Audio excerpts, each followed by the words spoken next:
Okay, so in today's video I'm going to be building the Lego Harry Potter Collector's Edition Hogwarts Express. So if you want to see that, then keep on watching. Okay, so welcome back to part 3, or welcome to part 3. If you haven't seen parts 1 and 2, make sure that you go back and watch them before you watch this one. And yeah, you'll see me build the front of the train, the coal carriage in the middle, and you'll also see me build the track.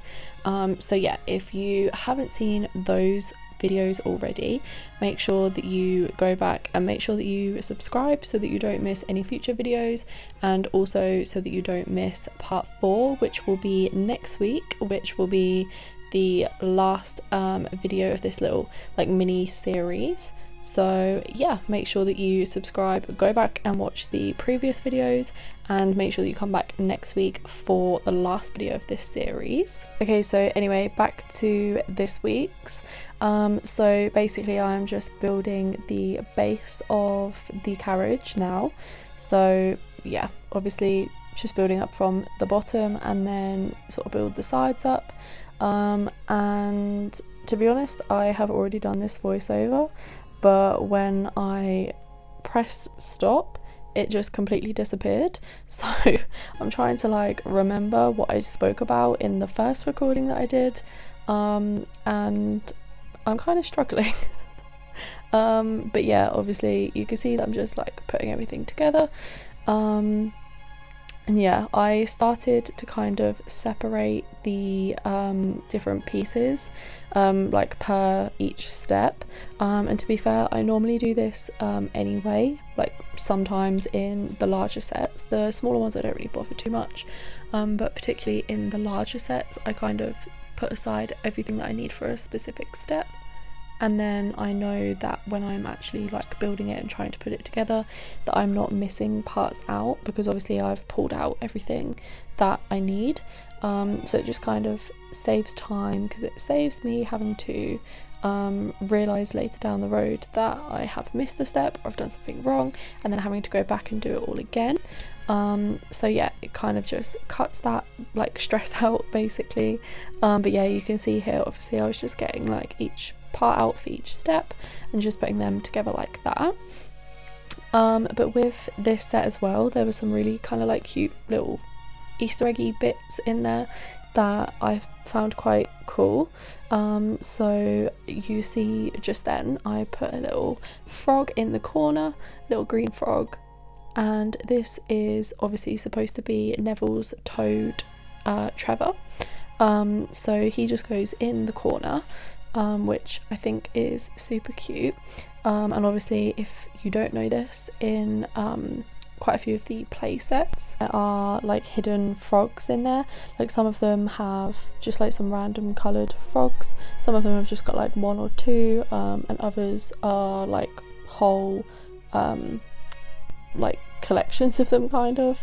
Some of them use them within the architecture, and they're used like that. I think I know it's not Harry Potter set, but the set that I can think of that does it quite a lot is the bonsai tree. I was going to say the orchid, not the orchid, the bonsai tree in the botanicals range.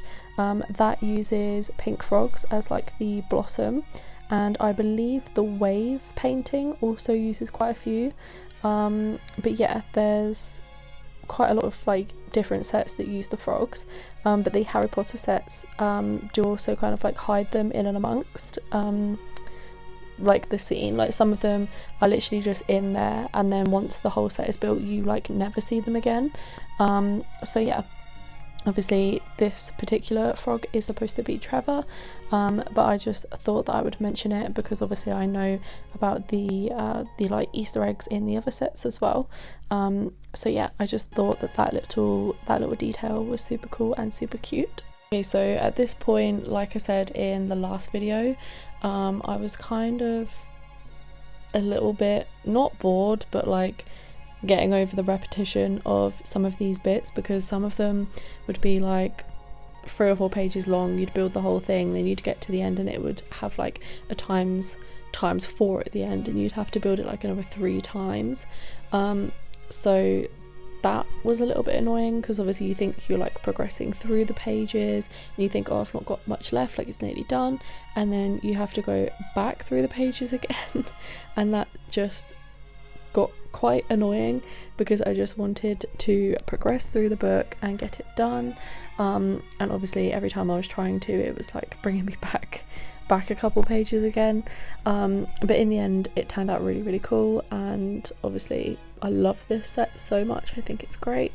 But yeah, at this point I'd been building it probably for like a week straight, like every evening building it for like a week straight, and yeah, I just wanted to get it done.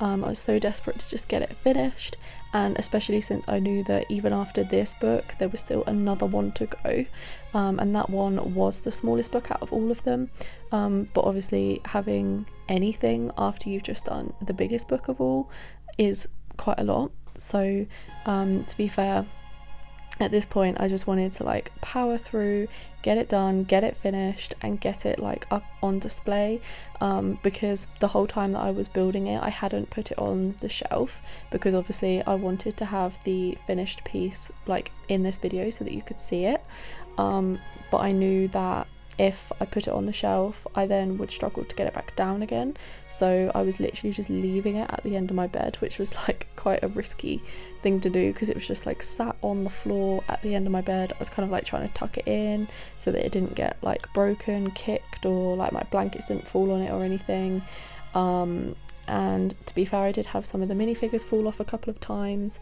but other than that it wasn't too bad. It kind of stayed there as good as it kind of was ever going to, so that was good at least, but yeah, at this point I just wanted to get it up off of the floor, get it done, get it up off of the floor and up onto the shelf.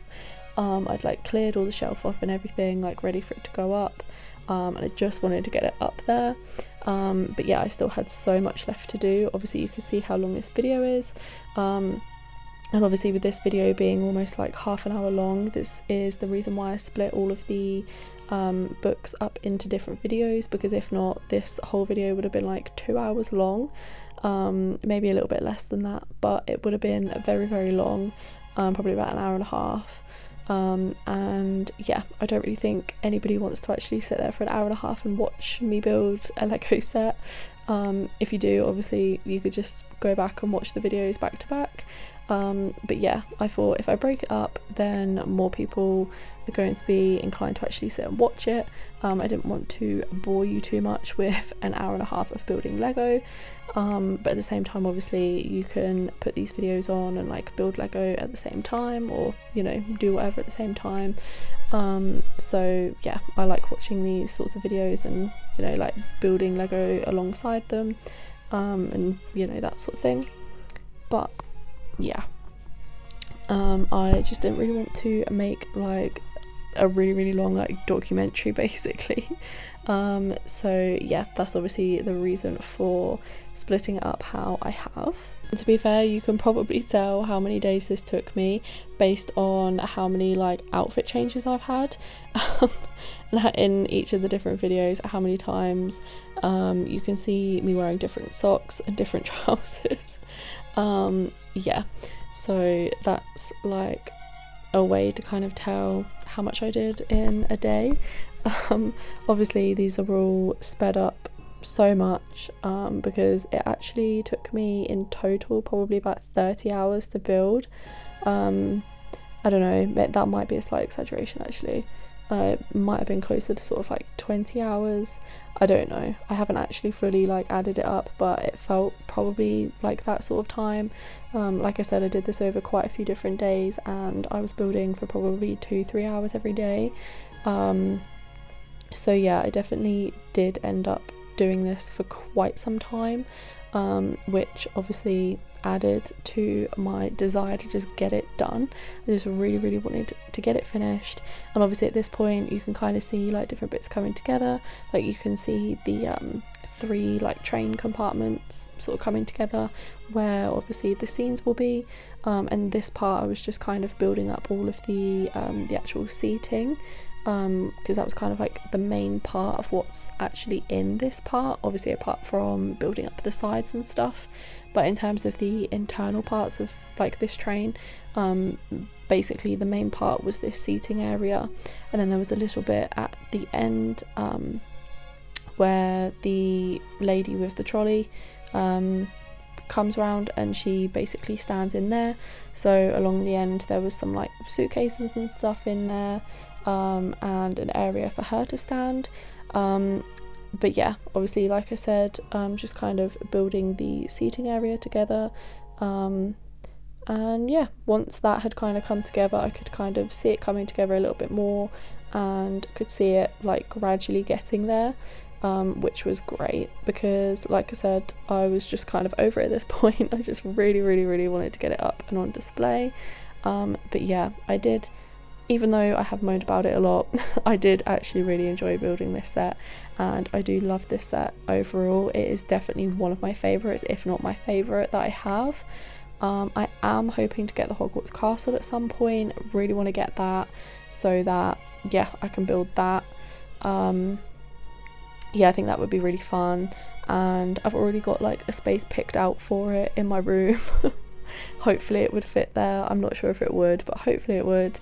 So yeah, if you do want to see me build that, let me know and I'll know to get that in the future. Obviously, like I've said in other videos, I do have other Lego sets waiting to be built, but yeah, it's just kind of finding time to get around to them, and I kind of feel like some of them are a little bit irrelevant now. Some of them are like retired, so I don't know if you would even still want to see them. But yeah, let me know if you do still want to see them.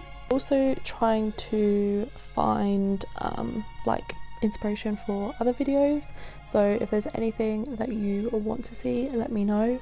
I am collecting some more pins for another pin video, even though, to be fair, that they are probably the videos that do the worst for me. I love my pin board, so I'm probably going to just carry on doing them anyway, and if people want to watch, then they can watch. If not, then no bother. But yeah, so I've got one of those. I've got some more of the Harry Potter mini brands to do, just some of the balls. I think I've got 4 or 5 possibly of those to do. I have also got some more of the Disney 100 stickers in the sticker album. That seems to be a video that a lot of people really liked, so I have got some more of those. I've probably got enough for maybe another 2 videos. So yeah, if you want to see those, then let me know and I will get them out sooner, sort of sooner rather than later. But yeah, obviously back to this video currently, you can see now it's kind of telling me where to put all of the minifigures. So it's obviously the minifigures that we built in with the previous bags. It shows you where to put them and where to sit them in the little scenes, because, slight spoiler, basically there is, when you build the top of the train, there are lights that go in, and then there's like a little button in the roof of the train that you can push, and when you push on those, it lights up the carriages inside so that you can see what's going on inside each of these scenes through like the window. So yeah, that is obviously why they kind of sit them out the way that they do, because obviously that will then look a certain way through the window once you put the light on and look through it. So yeah, I really like that about this set. I like how obviously it's all like really well thought out, and obviously the lights go above, and then obviously you can turn them on and it lights everything up you can see inside. So obviously if you wanted to look inside, you don't have to pull the whole like top off or pull the side off. Obviously you could if you wanted to, but with this being like a collector's set, it's not really supposed to be like played with, like it's not designed as a play set. So having the lights in the top so that you can look in if you want is a really cool feature in my opinion. And yeah, I really like that about this set. The only thing that I am like kind of slightly concerned about is how long the batteries will actually last. Like I don't actually know how long they will last. Obviously I'm not like repeatedly pushing the button or anything, but even just having them in there, because the tabs have been pulled out, yeah, I don't know how long they'll last, and I don't know if you can replace them. I'm sure you probably can, but yeah, that's just something that I thought about. And yeah, I don't really know how long they are going to last, or if they're going to last that long, or whether they'll run out at all. But yeah, it was just something that came into my mind, and something that I thought I would mention in case sort of any of you have this set, and you can sort of let me know or let other people know in the comments. But yeah, I still really like the idea, and I think the idea is great, and it's something that's not really seen in too many Lego sets as far as I'm aware. So yeah, I really liked that about this set. So another thing that I actually really liked about building this bit was, you probably noticed that although obviously you are kind of like building up the sides at the same time, you're not building like the same exact thing at the same time, if that makes sense. Like, you kind of go in between different bits. Obviously now you can see that I'm doing like the end part of the carriage, whereas before obviously we did like the base of it, then we did some of the bottom, one end, then all the seats in the middle, and then the end bit.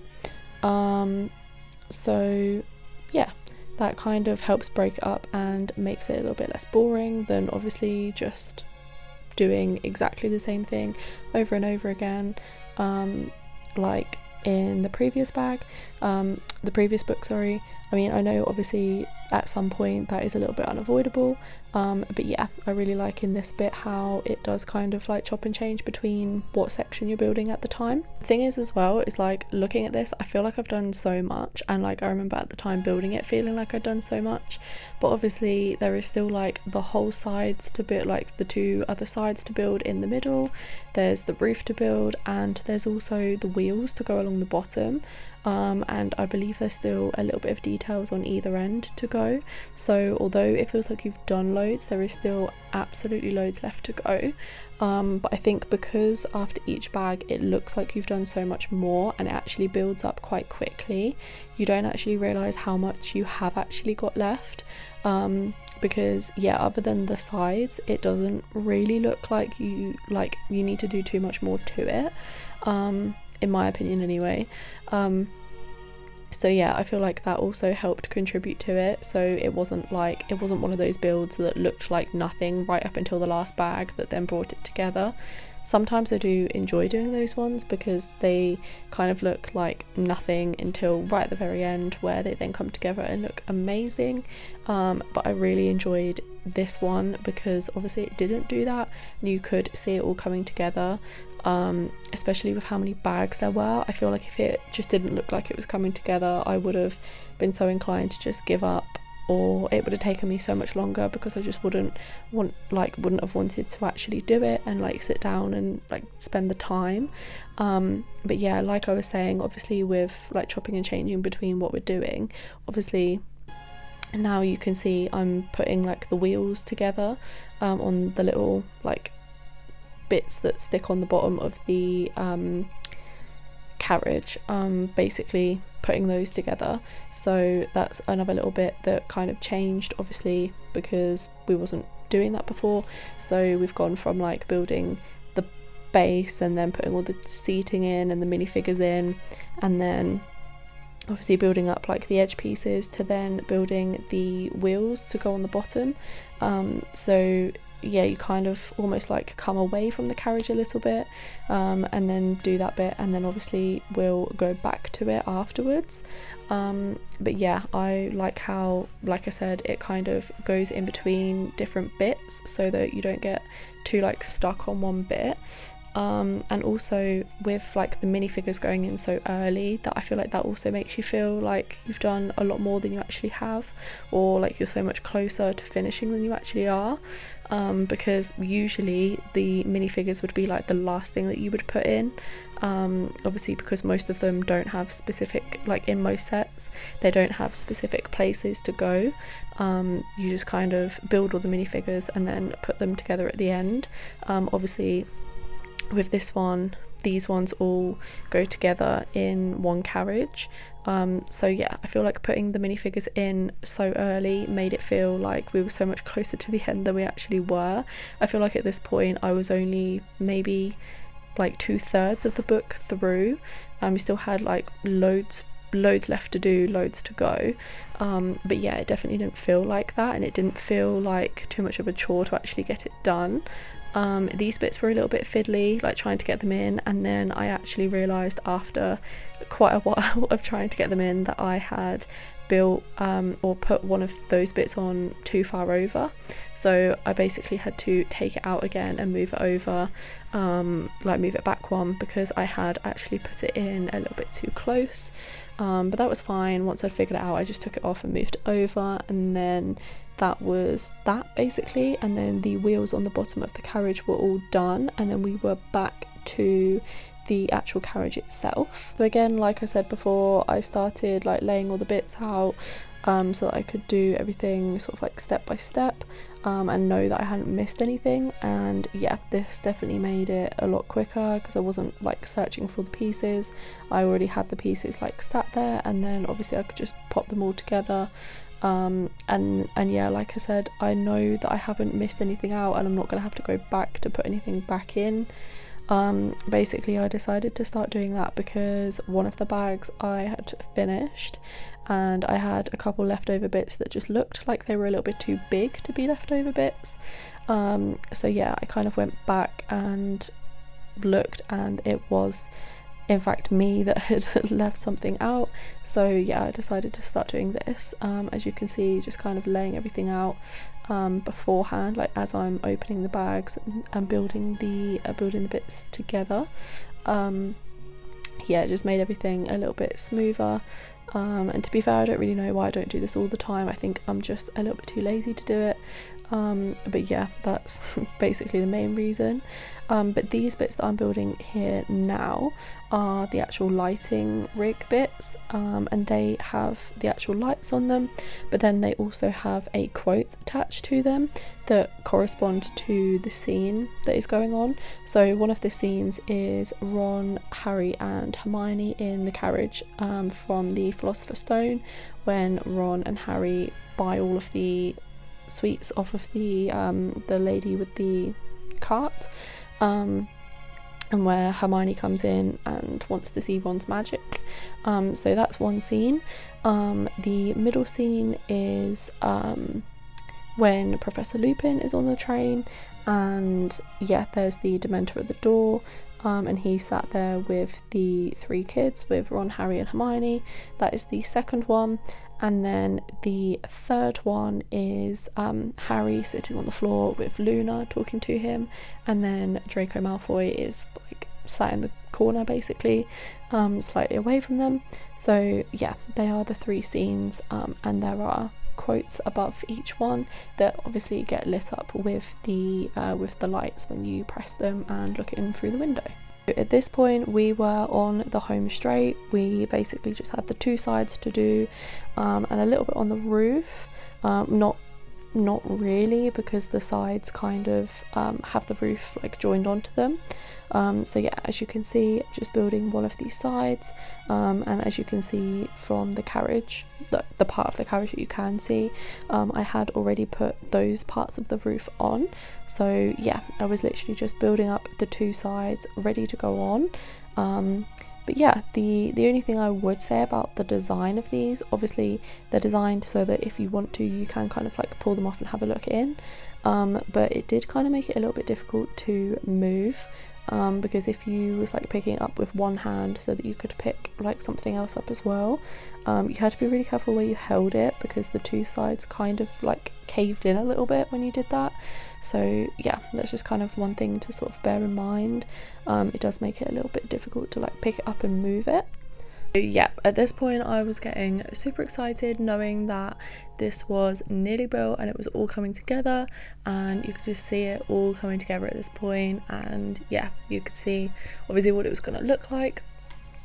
And I also love when you're like building a set this big and the book is really thick and you can feel it getting thinner and thinner obviously as you're going through it, and that's what was obviously happening here. So yeah, one side is on and the last side that we've got left is just the side where obviously you can see in and see all of the seats and see the scenes.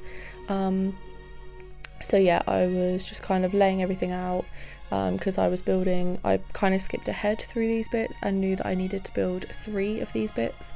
So instead of building 1 and going back, building another and going back, I decided to just build all 3 in one go. So as you can see there, I kind of laid them out one by one and took all of the pieces for each of them and put them next to them and then built on top of them, just to kind of make it go a little bit smoother and make it go a little bit quicker. And yeah, that worked really well actually. That got it done really quickly, and yeah, it worked super well. Obviously I didn't then have to like go backwards because I was just doing it all together. So yeah, obviously because I'd skipped ahead a little bit, I knew that that was what was going to happen and that was what I needed to do. So yeah, I do kind of recommend, if you think you're probably going to have to build something twice, just kind of skipping ahead and then just building it twice, like to begin with. Yeah, and that definitely made this bag go a lot quicker. And yeah, or at this point I feel like I had lost a couple of bits and was searching for them. Obviously that kind of happens when you're sat on the floor, you have a fairly dark coloured carpet and all of the pieces are dark. So at this point I was just kind of skimming through everything and putting them all into piles so that I actually knew what I had, and then I realised that what I was looking for I literally had the whole time. But anyway, we'll ignore that. So yeah, obviously I was building all these bits together, and then you can see like at the instructions at the bottom, obviously at this point all that I really had to do was just put everything together. So yeah, at this point I was just kind of putting everything together ready for the final side to be done. Then obviously we'd built all the windows ready so that they are like in situ to be able to look through and see each individual scene.